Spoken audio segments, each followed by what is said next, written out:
Okay, well, hello world. Good morning, good afternoon, good evening, good night, wherever you are in the world and whatever time it happens to be. I hope that you'll enjoy this little video that I'm making as I reflect on the redemption that was the retirement ceremony a year and a couple weeks ago today. Boy, as I think about it, this is the second time that I've am going to attempt to make this video. 2 weeks ago, down outside of Georgia, I think we were not in Georgia yet, but we might have been there on our way to my son's gymnastics meet. I hopped in the car with this phone and I made this video. And as I got to the prayer at the end of the retirement ceremony, my phone died. So I lost the whole thing. So I'm making it over again. This is take two. And the purpose is to share with the people who couldn't be there at the retirement ceremony as I reflect on that day and all that went into it. And I wanted to honor my family on that day. And I want to honor my family by making this video. Not just my wife and sons, but primarily them. But also my mom, my brother, my dad, who died 7.5 years ago almost. My sister who couldn't be there, and my other brother who couldn't be there, but the two brothers that were, and my mom and my stepfather who were there, and then all the friends and family and or friends that participated in it. It was just really, really cool. And so I shared on my Telegram channel, started this ministry about 3 years ago now, to unite, serve, mentor, and counsel men, help them be better husbands and fathers. And I'll put it on the YouTube channel and post it here and share it with friends who I think may be interested. And if you're not, skip, move on. Everybody's time is super limited, but I think that it will be a blessing. I hope that it'll be a blessing to whoever takes the time to listen in or watch. And I'm not a YouTuber, although I make videos and share them here and there. I don't have the mad skills or the studio setup, audio, video that a lot of guys have. This is just me on my phone with a little app that I downloaded to make these screen recordings. So I sent a message asking for prayer for the ceremony, and then I shared a screenshot of that, and then I shared the videos. And so this first one is the introductory remarks by James Torres, my friend from a long time who I need to reach out to. James, I'm going to be calling you soon. And then the historian there at the Alamo gives a about 5-7 minute overview of the history, which was awesome.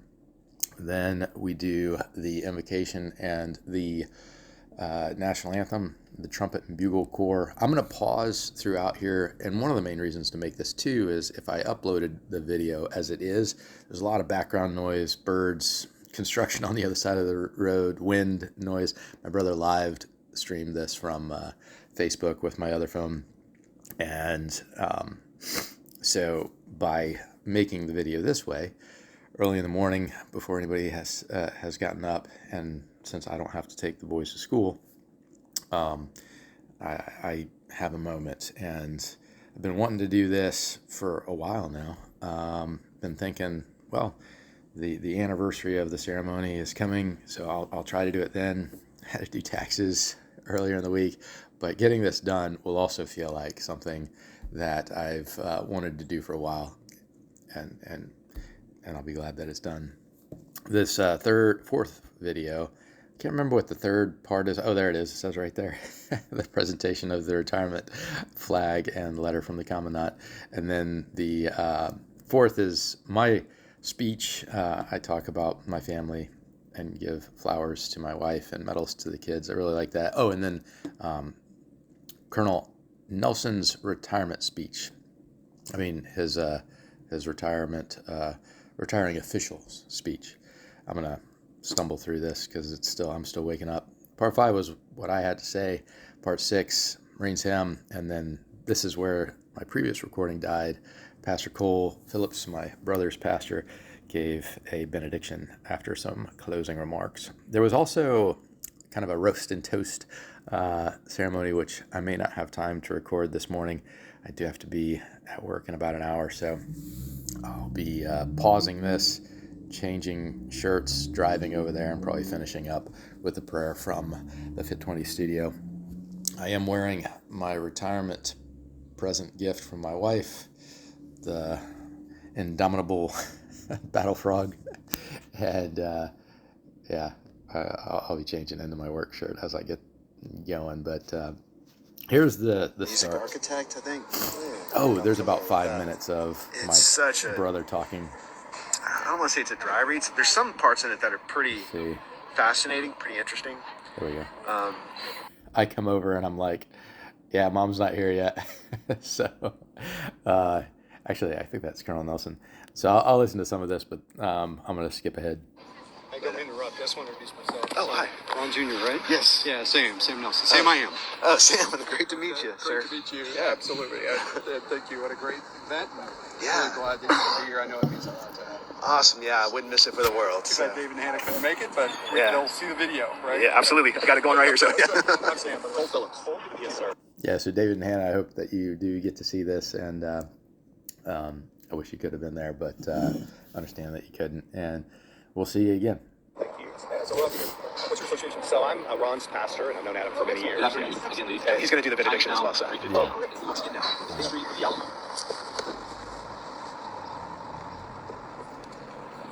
So here's the history of the Alamo. Yeah. Good afternoon, everyone. How y'all doing today? Good. Thank you. Thank you, everyone, for attending to this honoring retirement ceremony for Major. On behalf of the Alamo and myself as Tony Gamella here at the Alamo site as an interpreter, thank y'all for your service here for what you have done for all of us. The Alamo is ingrained with a lot of military history. Within 75 years, the Alamo has solved 5 different nations and 5 different armies that oversaw on this historic site. In order to explain about what has happened on this site in a pivotal year, which happens in 1836, on these very grounds that we stand, is hollow grounds where in this spot is where the battle had commenced, where a small group of men, 189 known men, against an overnumbering opposition force that outnumbered them 10 to 1. We're currently in one spot right now, known as Cavalry Courtyard. As we look out into the plaza, and we see modern structures today, that is the compound of the Alamo, where y'all see the post office. 50 feet of that building sits on the north wall, where Travis is known to their command. Along from the hotel to the western wall of what will be our future museum, the western wall. On the south corner, the main gate, the south wall where Blue is known to be at, to where we see the historic shrine where Crockett was last known to be seen. In order to tell what has happened on that fateful time of years, in the timing of the Texas Revolution, Texas was part of Mexico as a Mexican state. In 1835, Mexico was in a civil war between the Federalist and Centralist Party. I do that a lot, so I'll be moving around, and if if it gets annoying, I apologize. But yeah, it's one take. I'm not going to edit this, and I occasionally will speed it up to, maybe I'll do 1.2 to get through it a little bit faster since I got to go to work here.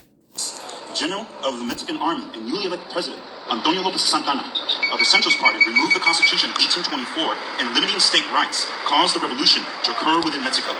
Texas is the northernmost state in the revolt against the Mexican government. This led to our first shot of the Texan Revolution to be fired on October 2nd, 1835, and those famous words in Gonzales, Texas, were "come and take it." The fighting leads into San Antonio between Texan and Tejano forces against the soldiers of the Mexican Army. The siege of the town lasted for 2 months, but on December 5th, 1835, a main battle will occur in San Antonio known as the Siege and Battle of Bejar. General of the Mexican Army and of the commander of the Alamo, General Martin Bartolocos, has surrendered the town and the Alamo to the Texan rebels. This is how the Texans have full control of the Alamo and San Antonio. But by November of 1835, the President of Mexico and General of the Mexican Army, Antonio Lopez Santana, heard about the peace of Texas. Santana now assimilates with about 6,500 men and comes all the way to Mexican Texas to crush the rebellion. As the fighting will later continue inward, this will be where we hear of the men who will be here on these very hollow grounds. 1 month after the Battle of Bejar, Lieutenant Colonel James C. Mills of the regular army received reports that Santana will be moving into Texas with about 1,000 troops. He calls the provisional government to call for reinforcements. General of the Texan Army, Sam Houston, who called upon a newly volunteer commander, and his name is Colonel James Louis. Louis comes to San Antonio with about 24 of the volunteers, but Louis decides and goes along with Louis' command to see that San Antonio was the key in protecting Texas. Louis' own words in a letter to the governor: "We are rather dying these ditches than give up this post to the enemy." This will bring a newly commissioned officer of the Texas Cavalry of the Regulars, Lieutenant Colonel William Barrett Travis, with about 30 men of the Texas Cavalry. But of course, we cannot forget about this one man who was famously known to be at the Alamo. Born in Tennessee, and who favorably known for his coonskin cap, David Crockett. Crockett was a congressman in the U.S. House of Representatives at the time the Texas brought Cotton Bowl. But after not getting reelected into U.S. Congress and lost his seat, Crockett moved going to Texas to find new life. But Crockett's famous words to the county of Tennessee that not reelected back in: "You may all can go to hell. Now I'll go to Texas." Crockett left the United States. So everybody loves that. Crockett saying, "Y'all can all go to hell. I'm going to go to Texas." And I really apologize for the wind noise. My brother was trying to cup it around, but you know, it is what it is. I will turn up and turn down the volume as it goes. And yeah, it's one of the reasons that I wanted to make this narration kind of video to go with it, to point out things that were said like that. He goes through the numbers, he goes through a lot of the details of it, and then throws in those one-liners, which are pretty cool. Behind, he came all the way to Texas. Hearing about the fight, at first he did not support, but hearing how Texas could become a new country, Crockett joins as a volunteer. And if you want to know how old Crockett is in the fight, he is 49 years old, and ended up being a private within the Texan Army. Crockett shows up in San Antonio on February the 8th, 49-year-old private. That's pretty awesome. 1836, powerful men who call themselves the Tennessee Mounted Volunteers. But also to assist were local Tejano rebels under Captain Juan Celine, leader of the Tejano Volunteer Company. With a group of now about 150 men, 2 weeks later, as before that, Colonel Neal had gave Louis and Travis co-commanding of the Alamo in San Antonio. On February 23rd, 1836, President General Antonio Santana arrives into San Antonio with 1,200 men of the Mexican Army. They come from the west part of San Antonio. San Fernando, the main church and main plaza, reads its church bell, alerts the men Santana has been spotted. The garrison in town, 150. The men are outnumbered from the start, 110 to 1. With no way to hold the town with no defenses, Colonel Travis, Lieutenant Colonel Travis, retreats from the town and comes all the way to this old Spanish mission, now a military outpost known as the Alamo. The men are out throughout the compound. She is well armed. 20 pieces of artillery, 18 of them are mounted carriages, 1,000 muskets, 14,000 cartridges. She's well armed. But on that day, Santana waves a blood-red flag over San Fernando Church, indication that the men will be given no quarter. Travis goes up to the southwest corner where we have a replica 18-pounder. Travis, hearing that there is no quarter, no prisoners will be taken. But if they surrender, it is unconditional. Their lives are at the mercy and consideration of the Supreme Government. Die fighting or die surrendering. Travis fires the 18-pounder in response to Santa's demand that will begin that same day the siege of the Alamo. As days pass, both sides receive reinforcements. On March the 1st, a small group of men comes from the town of Gonzales. These are the only men who will come into reinforcements at the Alamo. There is a memorial to them in the convention courtyard, who we call the Immortal 32. These are the only reinforcements to the Alamo, as we grow to less than 200 men inside the walls. But on March the 3rd, Santana receives more troops. Santana receives 3 battalions, 1,000 men in reinforcements. He has now grown to possibly 2,000 to 2,500 Mexican soldiers. The men know they're really outnumbered, and they stay there. On March the 5th, 1836, the men are constantly bombarded for 2 weeks by artillery fire from the Mexican howitzers, no farther than about 100 yards away. So that was pretty cool. He's talked about the final numbers, 200 to 2,500. That's why people compare this to like the 300, like Spartans or Gideon's 300. It's just like this epic tale. And I wanted to mention that as I talked to a guy at Fit 20 who was training there, older gentleman, he recommended a book, Forget the Alamo, and I was like, huh, it's an interesting title. And I listened to it, and a little bit of history revisionism potentially in it. Some of it interesting. I wouldn't recommend the book, but quite the history back and forth and people telling it differently.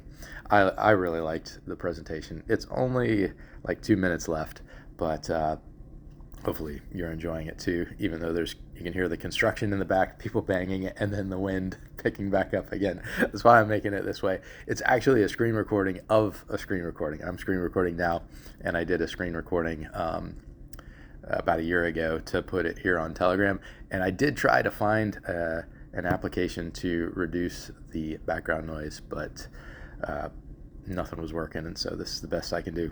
Narrate it and interject 30 seconds here and there to clarify what's being said. The men endured constant shelling even during the middle of the night. But on March the 5th, all artillery stops. Santana ceases artillery.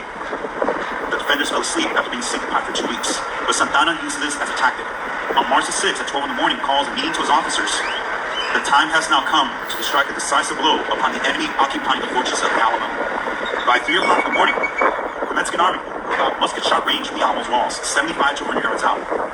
At 4 near o'clock in the morning, the Mexican army begins to move. Shots are fired, and only be at the palisade. The Mexican army, large 3 columns, assault the north wall, where the Mexican army shouted, "Viva Santana! Viva Mexico! Viva la República!" Travis and enslaved Joe run all the way towards where the men rushed the north wall and battery, where they remember Travis's last words. "Come on, boys! The Mexicans will be upon us! We will give them hell! No rendazo, muchachos!" By sunrise, the battle is over. At 5 o'clock in the morning until 6:30. 90 minutes. An hour and a half. That is how long the battle lasted. Travis was supposed to fall at the north wall. Louis at the south wall, sick in his quarters. Crockett was last seen in front of the shrine. The survivors of the Alamo are women and children, and Travis' slave Joe, who would recount the events of the battle and what happened on these grounds. But as a few days pass, Susanna and Joe will become messengers of the Alamo, where they met on March the 12th. Sam Houston, who is now full commander of the Texan Army, with 300 men in Gonzales. They know they're outnumbered. So then he goes in to tell Battle of San Jacinto where the war was won, but yeah, the 3 a.m. wake-up call for a 4 a.m. attack, fighting from 5 a.m. to 6:30, hour and a half. Yeah, that's amazing. 170 years ago. Ever come to the Alamo? Houston retreats all the way down to the Louisiana border, hoping to get more men. What is happening on this very day itself, 188 years ago? The runaway scrape. In less than 3 weeks, the San Jacinto River, where today Houston, Texas resides today. That's where Houston, with 900 men of the Texan Army. Santana, resting at his camp with 1,200 Mexican soldiers. Houston, around 3:30 in the afternoon on April 21st, 1836, were 2 6-pounders that we call the Twin Sisters, fired off against the Mexican army. The Texans charged near the field, where the Texans shout, "Remember the Alamo, remember Goliad, God in Texas." The Battle of San Jacinto lasted 18 minutes. 600 Mexican soldiers died. 700 surrendered. 9 Texans on 900. 9 died in the fight. For Santana, he escapes. He's found alive the next day in a private's uniform, trying to do capture, not being seen in his officer's uniform. Texans don't recognize him, but his own officers will call out to him, "El Presidente." His life was on the line. But for Sam Houston, who with Santana's life in his hands, 3,000 Mexican soldiers still in Texas, he spares his life in exchange for that. Knowing his life was on the line, 2 weeks after San Jacinto, Santana signs the Treaty of Velasco, surrenders Texas, ends all engagements. This will become the Republic of Texas. We last as a nation for 9.5 to 10 years. You ask any Texans, we probably say 10 years. We're very close to anniversary of Texas Independence Day, March the 2nd, which is also Sam Houston's birthday. But also as a republic, we have many different armies, navies, but also the Marine Corps. Texas as a republic had its own Marine Corps called the Republic of Texas Marine Corps. This I didn't even know, and I probably should have because I took Texas history in 4th grade and 7th grade. But it really resonated with me. It was pretty cool what he says next. Our highest rank was a major. Yeah, so he said our highest rank was a major in the Texas Marine Corps, and that's what I was retiring as. And for a lot of us, when we are in for a certain period of time, any service member identifies with the rank. There's a certain level of identity that comes with, whatever is in front of your name. I remember in the basic school, what's your first name? Lieutenant. People would call themselves by their rank as their first name. And so it's almost like a psyop to get you to believe that your identity is placed in this position or there's some prestige to it. And that happens, I would say probably to everybody. Didn't really happen to me until I was passed over for promotion for the next rank. And there's really nothing that is helpful for those people that institutionally, it's just buddies. There was a lieutenant colonel who gave me like a PowerPoint slide that was kind of like a joke to help cope with being passed over.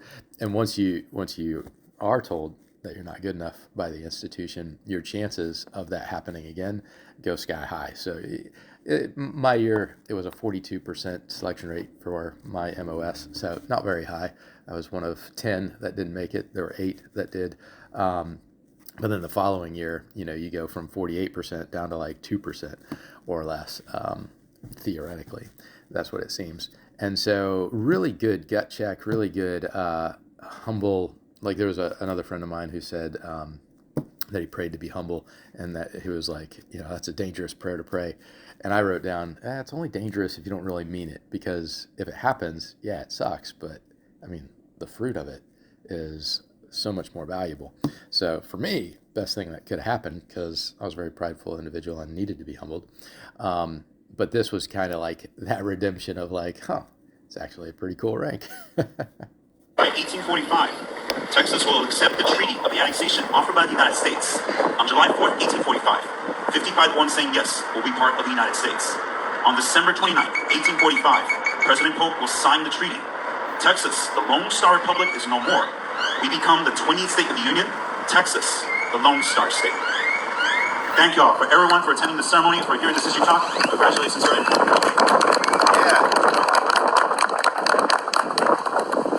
Yeah, that was really neat. And what I like too is that Texas flag is right there in the background.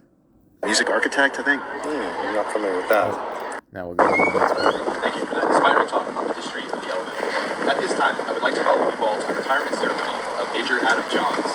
My name is James Torres, and it is my honor to serve as the Master of Ceremonies for today's event.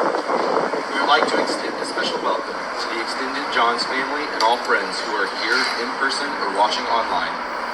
Adam would also like to thank everyone else who is joining us virtually or present, especially the guests and staff of the Alamo.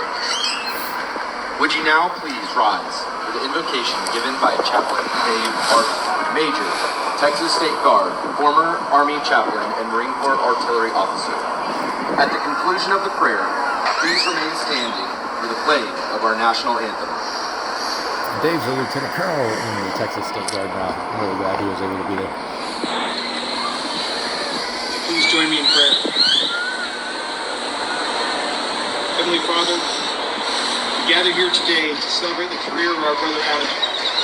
Thank you for his dedicated and faithful service to his country, but more so for his continued devotion and service to you and to his family. Those of us here know that there is nothing easy about military service, especially ones that last 20 years. We know the toll they can take on our mind, our bodies, our spirit, and our families. Thank you that you have been Adam's rock in his fortress during his long years of service and multiple deployments. We're grateful for your sustainment, and that you've brought him this far to where we can now close this chapter on this part of his life and look forward to what you have in store for him and his family from this point on. We thank you that you are a good, loving, and gracious God, and that despite the trials that life may bring, we know that you are always faithful. Amen. Amen. God is always faithful.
Yeah, and that was the next part of that. That's pretty cool. It would have been nice if we had the wind blowing, right? At the right time. And my brother singing along was pretty cool. So this is the presentation of the retirement certificate, flag, and letter from the commandant. Please be seated.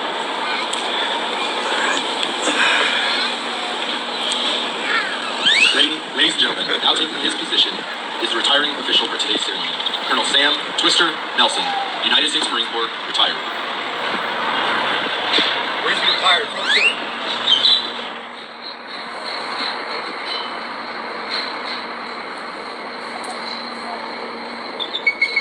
Certificate of Retirement from the Armed Forces of the United States of America. To all who shall see these presents, greeting. This is to certify that Major Adam L. Johns, having served faithfully and honorably, was retired from the United States Marine Corps on the first day of September 2022. Signed, D.H. Berger.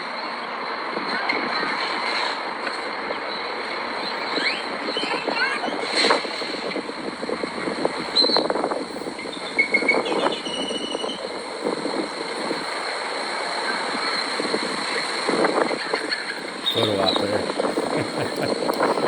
Also like that Also honorably. presented with a certificate of retirement is a folded flag of the United States of America. There's the flag.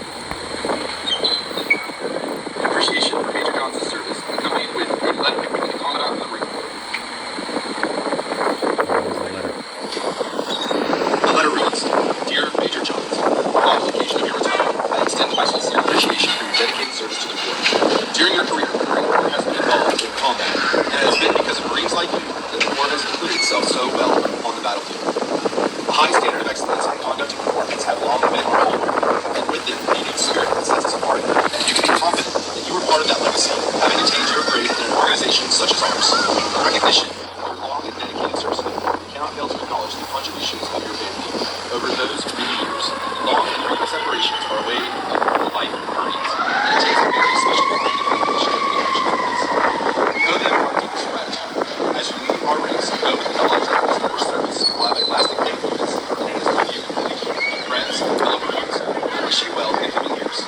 The Corps is better because you serve, and our nation can stand more united because you serve, and our nation can continue to stand united because it produces Marines like you. Semper Fidelis, David H. Berger, General, United States Marine Corps, Commandant of the Marine Corps. The nation stands more united.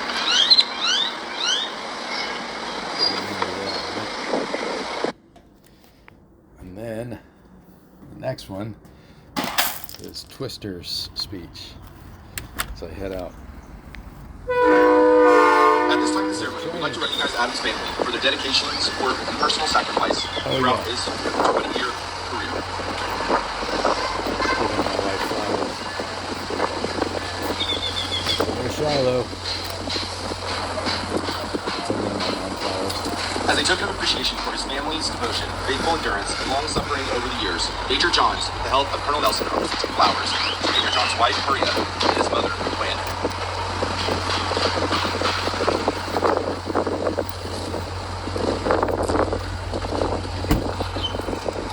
Additionally, Major Johns is presenting awards to his children, Gideon, Boaz, and Shiloh.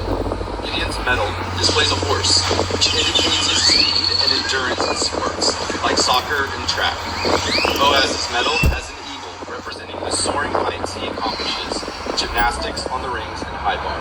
And Shiloh's medal displays an anchor piece, as she has been an anchor to her parents' soul throughout this time of transition for Adam and Maria, while leaving active duty and entering civilian life. Yeah, I wanted to pause right there. So this was an idea that I had. I wanted to have a friend of mine, First Sergeant, who I think he's retired now, be like up in the front and call, children to be recognized front and center, and he couldn't make it, so we did it this way. It was really neat. I could probably go show the picture of it, but there's a picture that I shared of the little medals that I got. One for Gideon, has a horse on it because he's fast. He runs super fast in soccer and in track season now, although he's playing soccer now too. And Boaz was an eagle. The heights that he soars to on the rings and the high bar I talk about, and P-bar, and on the floor, and on pommel horse. And then there's an anchor that James was talking about, Shiloh being an anchor to our soul during these And Shiloh is the name for Jesus, who is the anchor to our souls in Hebrews. And so that was pretty neat to be able to do that.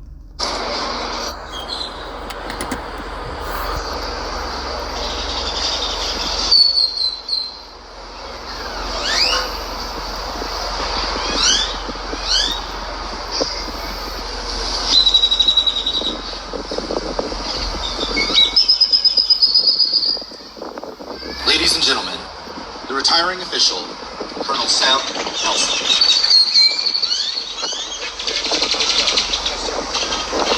Well, good afternoon, everyone. Good afternoon.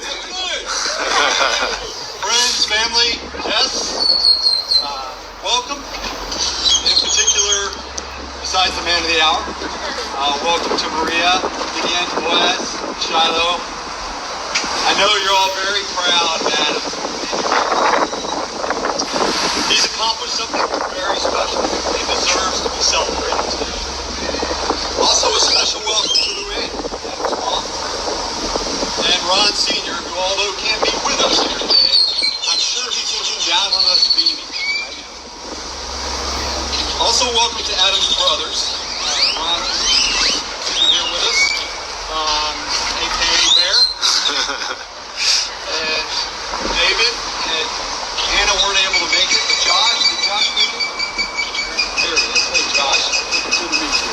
Thank you for being here. And although I know David and Hannah were not here, I'm sure that they're here in spirit. Well, I hope everyone got to take a few minutes to maybe get some refreshments before they came. Paul, thanks for taking Luann to the bathroom, because I'm guarantee you my comments are going to be long and enduring. Long and enduring comments. What's so great is when a retirement speaker has a sense of humor, and Sam certainly does. And so he was pointing out, my mom showed up a little bit late. It was a long drive from San Marcos down to San Antonio, and you got to go through the city and everything. And I went and visited her before. I was like, make sure you're there early. And I think that was actually Josh, my little brother, younger brother, not little anymore, who drove her. But then it's like, we're waiting. Like 10 minutes, 15 minutes, and it's like, I go to the bathroom. It's like, all right. You can always depend on some people to to stay true to form. And so I think it's fun to joke about and laugh about. And I think it was well put right there by Sam.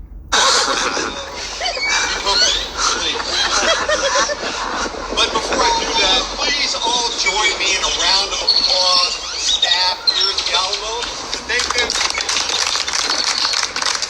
Yeah, they did a great job.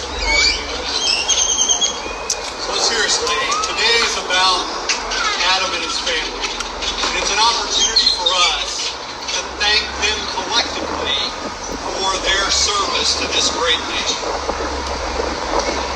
I do promise my comments will be brief, but I would be remiss if I did not acknowledge this incredible place to conduct Adam's retirement, and perhaps to share a little bit of my perspective of life after the Corps, after separating just a little more than 10 years ago myself.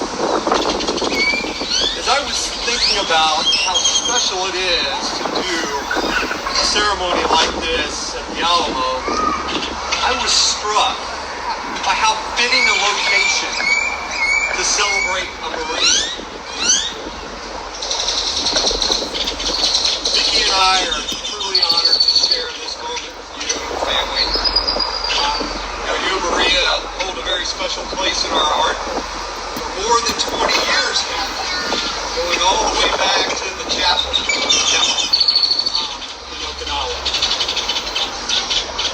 So indulge me for a minute, if you will. 188 years ago, in the story we just heard, roughly about 189 men gave their last full measure defending this ground. So indulge me a little further, if you would, and I'd ask all of you to just close your eyes for just a moment.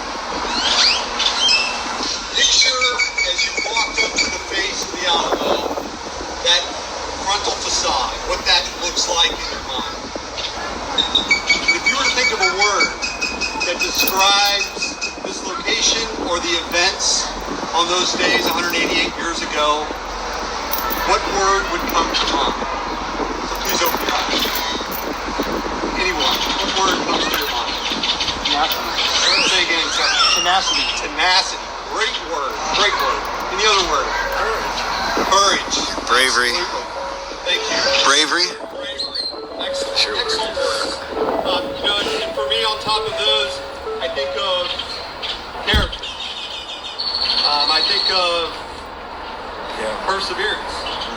I think of conviction. The 13 men, the 188, 189 men, more than 200 by the final day, that gave their lives on these grounds. What word comes to mind to describe?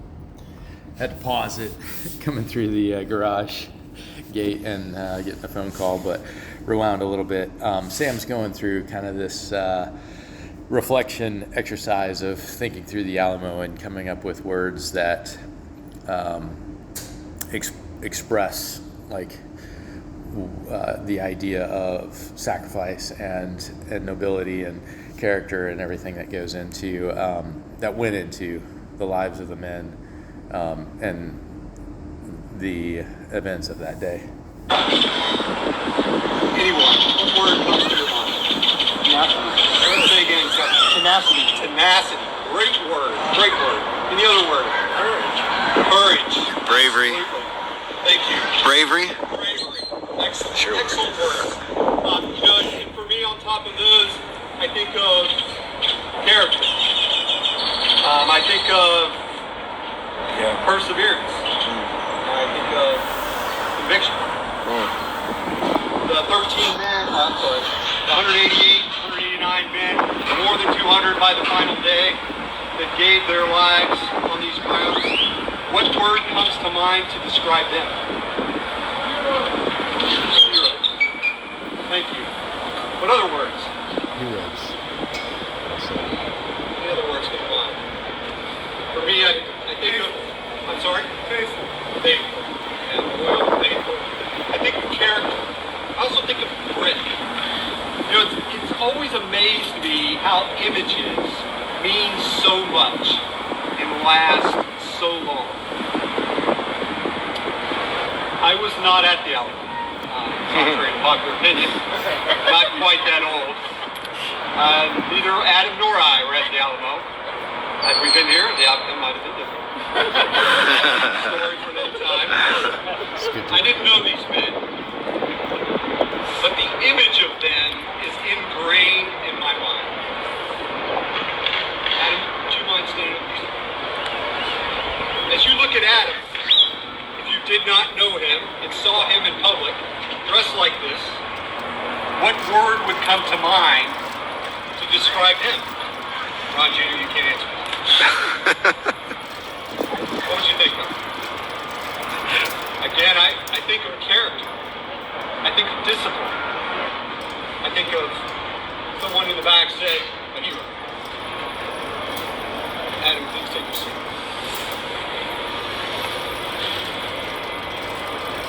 Images are truly powerful and everlasting. So, Adam, you've been out of the Corps now officially a little more than a year. And you've probably already seen it. You can take off the uniform, but the Marine still remains. It exudes from every pore. It shows how you walk, it shows how you interact. It's constantly there with you. And people, when they see you, you engage with them in public, they respect you without even knowing who you are. And that is never going to change. Plenty of other things are going to fade. Some of your memories of the Corps, the sharpness and distinctness of those memories, those are going to fade. The uniform is going to get a little harder to put on. And over time, it's going to find a place further and further back in your closet. But the Marine in you will always be there, and your family will always be a reminder. Something that took me a little while to figure out is that although the Corps has defined us, it is but an ingredient in the recipe. What truly defines us is our family and our faith. Our family and our faith truly define us, and the core is just an ingredient in the recipe. I really like that, and this is something that, you know, another reason that I'm making this video is so that I can listen back to it, because I forget the things that are said, and I don't want to forget. I want to remember these lessons. That's what my speech is about, the lessons that I've learned. But the joke that he tells there is about how the uniform not only will be further back in the closet, I had to pull mine out of the crawl space underneath the house basement. It's not necessarily crawl space. I didn't like throw it under the house, but the joke was how it doesn't fit, and I had to get mine tailored like a week before, and I'm glad that they were able to do it in time. But the uniform, I mentioned it in my ceremony, the Service Alphas was my dad's favorite uniform, so I'll talk about that. He's got a minute left, and I got 19 minutes until my first client shows up here. So hopefully I get through the whole thing, but I might do a part 2 later. You spent the better part of your adult life in the Marine Corps. And most, if not all of us, struggle when separating with what to be, how to be, who to be. Let me give you a little bit of advice, just from the school of hard knocks as it goes. A little advice on separating. Just focus now on being a husband and a father. Give the rest to him and let fate guide what remains. It was Emerson who said, what lies behind you and in front of you is not near as important as what lies within you.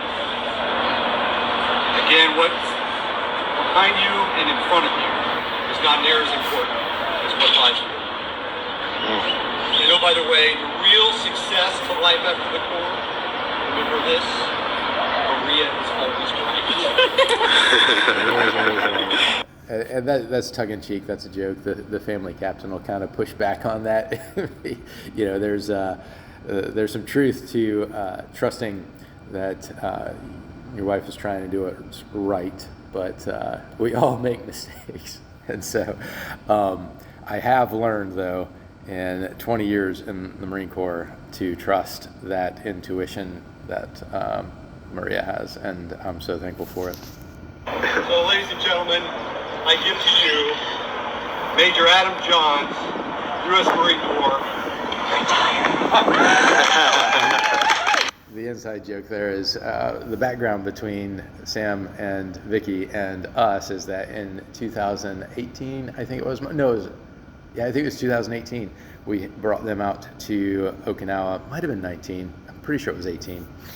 And I gave the introduction to him, and because I was trying not to make him feel old, I whispered "retired," you know, and he was in his uniform, and he gave an amazing speech there at the Marine Corps birthday ball in Okinawa, and we had a great time with them. So he whispered "retired" at the end of that, which tied into that. It was pretty good. A little bro hug there at the end. I know. And then this is what I had to say. How long is mine? I'm probably going to have to... 19 minutes? Yeah, I'm not going to be able to do this whole thing. Maybe I'll try. See how much I get through. Yeah, where to start? Well, I know where to start. Thank you, Lord. This is an amazing day, and I'm so grateful to you for bringing us. So I start by thanking the Lord. Thank you to my wife. Thank you to myself. Thank you, Thank you for being here. my wife and sons. Shiloh, somewhere else. Thank you, Shiloh Shiloh. was running around. Thank you to my mom for being here. You made it. Chester, thank you for being here. Thank you for your service. I try to speak very loud for you. I know that you're hard to hear, but Chester was also in the Army several decades ago, World War II. And I want to thank him personally for giving such a blessing into my mom's life after my dad's passing, because she needed somebody to take care of in order to be taken care of. That's my mom. And I appreciate you, Chester. He recovered from heart surgery not too long ago, and he is here. I appreciate it. 7 years young. To my brother Ron, who's live streaming this, my brother Josh, thank you for being here. I'm so glad you made it. To Hannah, who can't be here, but she might see this later. Love you, sis. And David, we'll see you eventually. All your kids. We have 3 here. So, I wanted to mention kind of the full circle that our career was. Maria jokes sometimes that it's the Indy 500 because we went from this big circle, Quantico, California to Okinawa, back to Quantico, to California to Okinawa. There were a couple of stops in there. We're not NASCAR fans, and I don't think the Indy 500 is NASCAR. That's all we do. But we also had a couple full circles. Dan and Christy, you made it here. We initially met you in California and reconnected in Okinawa several years later. So thank you so much for being here. And Joe, met in Quantico, through Pensacola, then California, then Okinawa, Iwakuni, and now back here. And another full circle is if people ask about the Alamo. Well, when Maria and I were dating, we were engaged. I was at flight school in Corpus Christi, and we actually came to San Antonio. We came to the Alamo. I still don't remember why, but I put on a uniform. Maybe it was really cool. It was a little bit more comfortable. It was the blue deltas, so I had the short sleeves. But this uniform was important to my dad. This was his favorite uniform. And I don't know why. I just remember saying it one time. And I wanted to honor him. There was another opportunity that I had at Houston. When I was with HMX, I took a trip to Texas, and I got a plaque from the commanding officer of HMX, and I got to go to his office. There were a couple people who were going to be here from his office, Gerald and somebody else, maybe I'm missing.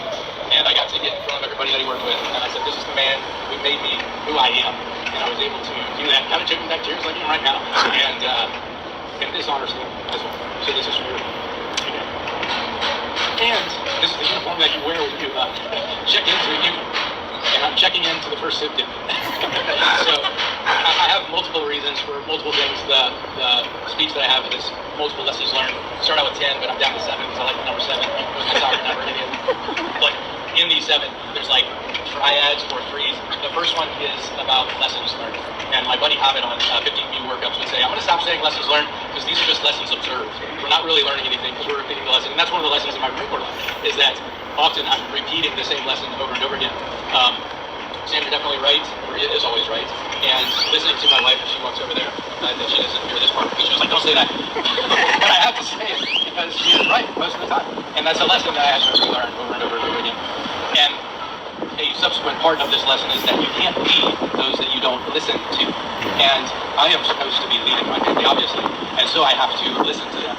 And commanding officers take command climate surveys when they're not taking.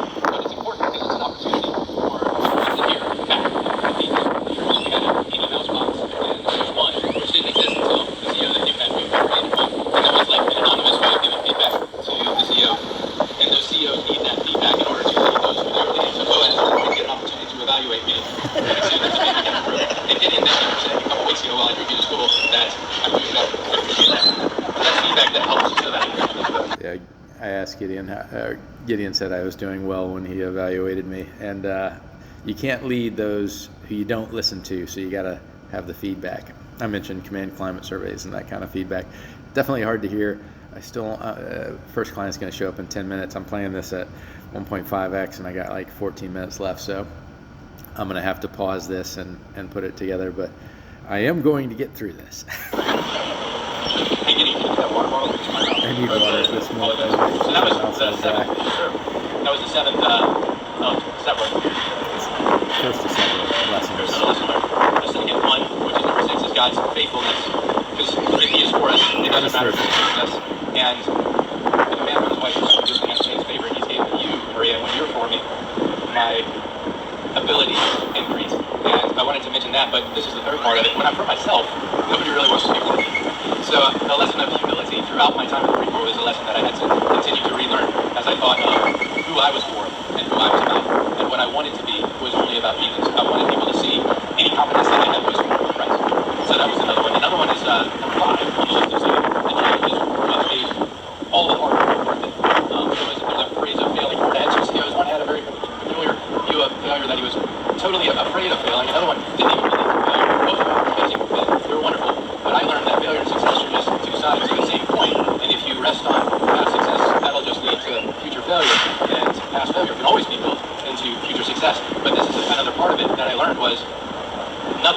lasting significance was ever done alone. And together, everyone accomplishes more. And working together is hard. And so it was a challenging thing to bring together a team to do a lot.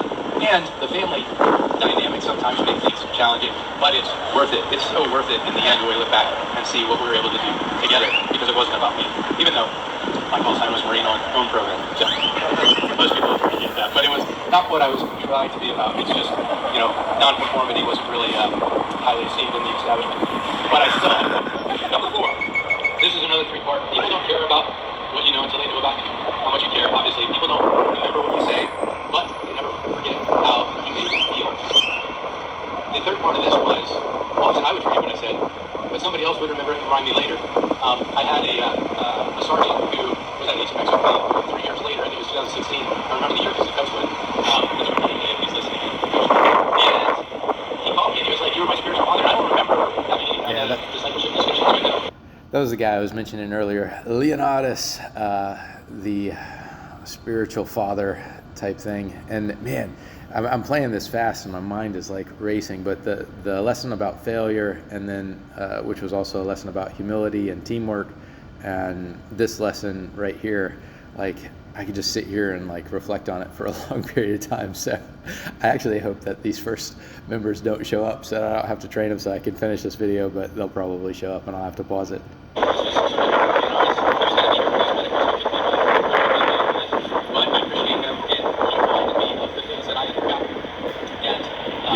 That was kind of like the third part of all this. Another person while I was typing is I'll mention Sergeant Sevilla, who was one of the crew chiefs that I flew with at 161. He emailed me while I was working on this, and I responded to him with a video message, because that's just kind of how MOOP does. Sometimes people will write me and I'll send them a video message back, right? Jeff Harmon, this is what I do. And I noticed that I had taken a picture with him in the flight line before he had left. He unfortunately was involved in a mishap, but we worked through that and he came back to this room. And the t-shirt that I had on when I took that selfie was the same t-shirt that I recorded a selfie video in response to that, like 9 years later. And what are the chances? And he was reminding me of something that I told him, that he was going to leave a legacy in the squadron. And he didn't believe me at the time, but he remembered it later. And he reminded me of that I left a legacy for him. And so that, I know I'm halfway through these lessons, so I'm going to forget most of the things that I say, and I'll probably forget them too. I think it's going to be never etched on That's why I'm making this, to remind myself of the lessons learned. Those were good things to remember. And the mentorship that I received in the Marine Corps was They're here, so I'll pause this here, put it back in the other room, and come back to it in a little bit.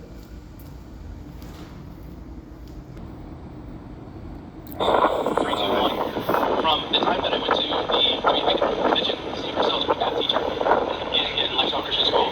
He was a mentor to me as I was. Oh yeah, and this lesson learned was about having mentors, and I pointed out Steve Grisels, who was a teacher that I had in high school, and he was able to make it because he lives somewhat near San Antonio. He drove probably a couple hours to be there, and so I was really happy that he made it, and I used him as an example for the lesson learned on how important it is to find mentors in your life.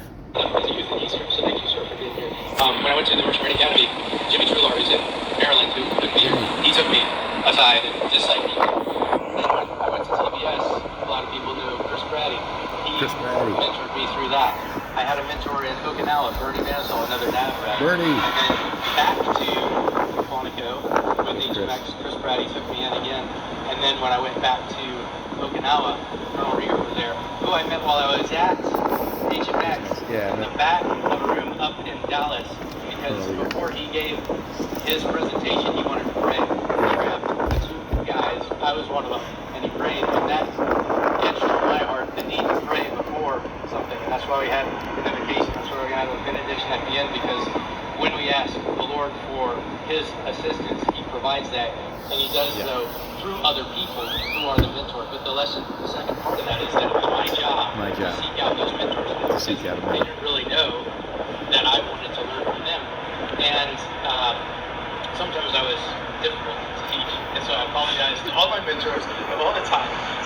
Yeah, I'm a difficult guy to teach sometimes, oftentimes, and this was my apology to every mentor that I've ever had, and everybody who's tried to mentor me. Challenges of mentoring a Marine on his own. Marine on his own. Okay, number 2. And then going in reverse order. This is number So 2. the identity Second one. piece, which Sammy talked about, I learned through my time in the Marine Corps that my identity must be in a person and not a thing, not a job, not a title, not an ability like flying. And that person was Jesus over and over again. He is my identity because my job would be over. My job was to work myself out of a job to turn it over to somebody else.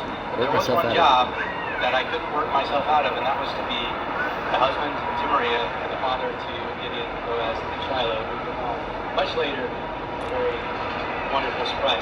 And Yeah, so Shiloh is a surprise. the identity of being a man, you know, as the head of the family representing Christ was a lesson that continued had to be repeated and relearned, but it was a very, very important lesson to me to leave a legacy, an inheritance, a spiritual inheritance to my sons. So, and the last one is how the Lord redeems what the loaves of eaten, another biblical kind of thing lesson, there. the Lord redeems But there were a lot of things where I thought that I wanted something, and the Lord showed me that He had something better. One of my dad's life verses was the Romans 8:28 thing, kind of cliche, but God does work everything together for the good of those who are called, who love Him, and called according to His purpose. So the challenges that I had that I was talking about earlier, you know, wanting a certain thing and then being said no. Jocko Willink has a great thing, you know, you fail a check ride, good. You get passed for promotion, good. All of these things were working in me. A character that Sam mentioned that could not have happened unless those things happened, which I didn't really want to happen. I didn't really seek those things, but they needed to happen, and it was the best thing that happened to me because of what God used for that. Challenges with marriage, challenges with parenting. God redeems it all, and the challenges with the delayed retirement, but being able to have it here, being able to have all of you here, what a blessing. Vern, I didn't forget you, but you also are one of my mentors in Okinawa. And one of the things that you taught me, and other people like Marcus who's probably catching this, even Marcus was going to try to be here, is, I forgot to mention this, peer mentorship, not like mentee-mentor. That was a lesson that I learned through the Marine Corps as we just shared life together. We just did life together. So, I wanted to mention that. Yeah, Vern was not too far away, and I was kind of surprised he would show up because I didn't remember him saying that he was going to make it. But the peer mentorship in lesson number 5, I think it was, and I've got these lessons learned written down here, maybe when I pause for the next member and come back to record the benediction